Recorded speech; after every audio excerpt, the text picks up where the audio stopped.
Les vannes, un secteur des jeux vidéo, Frédéric. alors en forme, hein, on a des locomotives en France, on parlait de, alors non pas Ubitransport, Ubisoft, on a des belles locomotives en France, mais on a aussi tout un tas de petits éditeurs, puis il y a les jeux sur mobile, enfin il y a beaucoup de choses qui se déclenchent, évidemment le Web 3 derrière, enfin voilà, il y a encore beaucoup de perspectives dans ce domaine. Oui, c'est vrai qu'on a passé la fin de l'année 2021 et l'année 2022 avec avec beaucoup d'intérêt, avec beaucoup d'enthousiasme et avec même un petit peu d'exaltation, parce qu'effectivement, on va un petit peu dans tous les sens, et notamment, on a été porté par des bons résultats, mais aussi par un petit peu par les montagnes russes émotionnelles de nouveaux usages, de nouvelles plateformes, de nouveaux modèles d'affaires, et puis même de nouvelles technologies qui sont peut-être un peu early stage à l'heure actuelle. Et je vous parlais évidemment de tout ce qui est blockchain. Voilà, les montagnes émotionnelles, elles sont là. Les NFT, qu'est-ce qu'on peut mentionner par exemple? Il y a aussi tout ce qui est les nouveaux usages de la réalité virtuelle, notamment le métaverse, voilà, qui se confondent pas du tout avec la blockchain, loin de là. Et puis également sur des choses comme le jeu en streaming, qui a fait un peu trébucher Google, par exemple. Enfin, quand je dis que ça les a un peu fait trébucher, je veux dire que le terme technique, c'est plutôt éclaté au sol. Enfin, Ils l'ont même arrêté. Voilà, ils ont arrêté, voilà, c'est effectivement ça. Alors que d'autres, comme Netflix, s'interrogent. Voilà, j'interroge. Mais de toute façon, tout ça, ça va arriver. C'est-à-dire le problème, c'est le time to market. Est-ce que ça va arriver là en 2022, 2023? Est-ce que ça va attendre un petit peu? Mais ça va être là. Et du coup, le dilemme devant lequel se sont placés nos studios et nos éditeurs, c'est est-ce qu'il faut aller vers ces next big things? Ou bien est-ce qu'il faut revenir aux fondamentaux, c'est-à-dire faire et vendre des jeux de qualité un peu comme avant, avec des bonnes narrations, avec des gameplays innovants pour des publics qu'on contrôle bien, enfin qu'on maîtrise bien. Et donc là, ça va être intéressant de voir justement vos choix de nominés, dans quel sens ils sont allés. Alors, la réponse à la question que je viens de poser, c'est vraiment qu'il faut faire les deux, évidemment. Oui. Il faut évidemment avoir les deux bouts de la corde. Et c'est un univers aussi, pareil, pénurie de compétences. Là aussi, il faut aller chercher des développeurs, les attirer. Oui, là encore, en termes techniques, pénurie, oui, c'est la guerre. C'est la guerre. Bon, je crois que c'est pareil partout. Hein, c'est la guerre des talents, ça c'est très clair. C'est vraiment l'alpha et l'oméga on veut être un bon studio, un bon éditeur. Il faut savoir convaincre les gens et les talents de venir avec nous. Ça c'est très clair. Alors les vannes, l'enveloppe, on va te la donner tout de suite. Donc il y avait trois candidats. Il y en a un que tu connais un peu.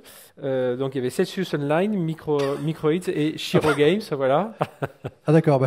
J'espère que c'est pas moi parce que moi je suis Celsius, donc j'espère que c'est pas moi là-dedans. Ce serait très gênant. Enfin, je sais pas si tout le monde se rend compte. On va voir ce qu'il y a écrit dans l'enveloppe. Je dit Microids et Shiro Games. On va avoir des talents de prestidigitation pour changer le. Microids et Shiro Games, deux extraordinaires entreprises et qui d'ailleurs vont dans le même sens. C'est vraiment dans le retour aux fondamentaux, à l'excellence et à la qualité. Shiro Games avec un studio qui est aussi un petit éditeur, et Microids, un éditeur vraiment de grande excellence, quoi. Alors, le vainqueur, c'est Microids. Microids, voilà. Et Stéphane Longeard, j'invite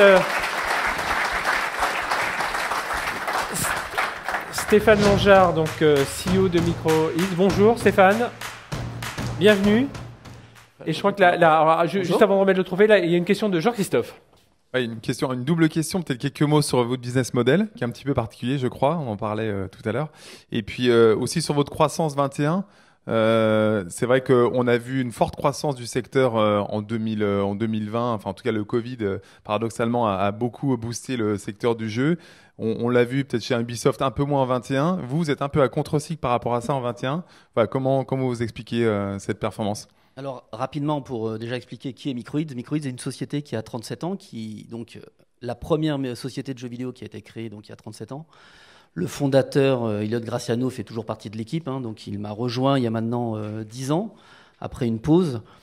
Et c'est vrai que depuis une dizaine d'années, on a un peu revisité ce qu'était l'ADN historique de Microids, en revenant un peu aux fondamentaux, puisque, si vous vous souvenez, dans les années 90-2000, il y avait les sociétés Ubisoft, Infogrames ont été leaders, et Ubisoft est encore très présent aujourd'hui, même si Infogrames a disparu depuis, et avait comme ADN de faire des jeux vidéo basés sur des licences connues. Alors c'était soit des licences françaises, européennes ou internationales.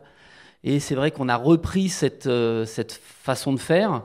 On est revenu avec des licences que vous connaissez tous, que ce soit les Schtroumpfs, que ce soit les Astérix, avec une dimension européenne, puisque Astérix est très fort aussi en Allemagne, avec des licences qui arriveront prochainement comme Tintin. Il n'y a pas eu de jeu depuis des années, même si le film a connu un gros succès. Ou Goldorak pour ceux qui, les nostalgiques de l'époque, puisque ça arrivera l'année prochaine. Mais c'est vrai que l'ADN historique de Microids et ce qui est devenu Microids aujourd'hui et qui a été depuis 6-7 ans une croissance à 2 chiffres, puisqu'on a à peu près une croissance de 50% par an. Alors on commençait très bas, puisqu'on était à 4-5 millions en 2016. Il y a vraiment eu des montagnes russes, que tu expliquais tout à l'heure. Et depuis, avec cette croissance, on atteint un peu plus de 50 millions d'euros en 21. Et c'est vrai que le paradoxe de l'éditeur qu'on représente, c'est que dans le jeu vidéo, l'image qu'on a, c'est qu'on vend du jeu vidéo en digital.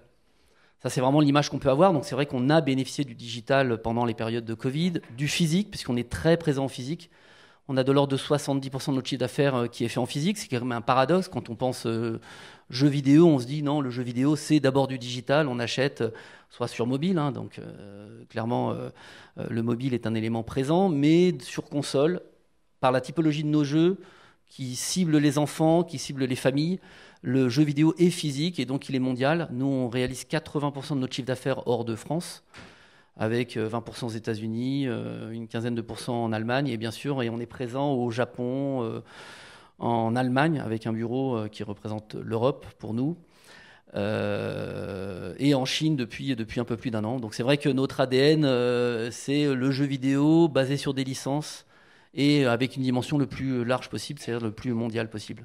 Je vais laisser Lévan vous remettre votre trophée et on va vous applaudir. Voilà, je vais reprendre les micros. Bravo.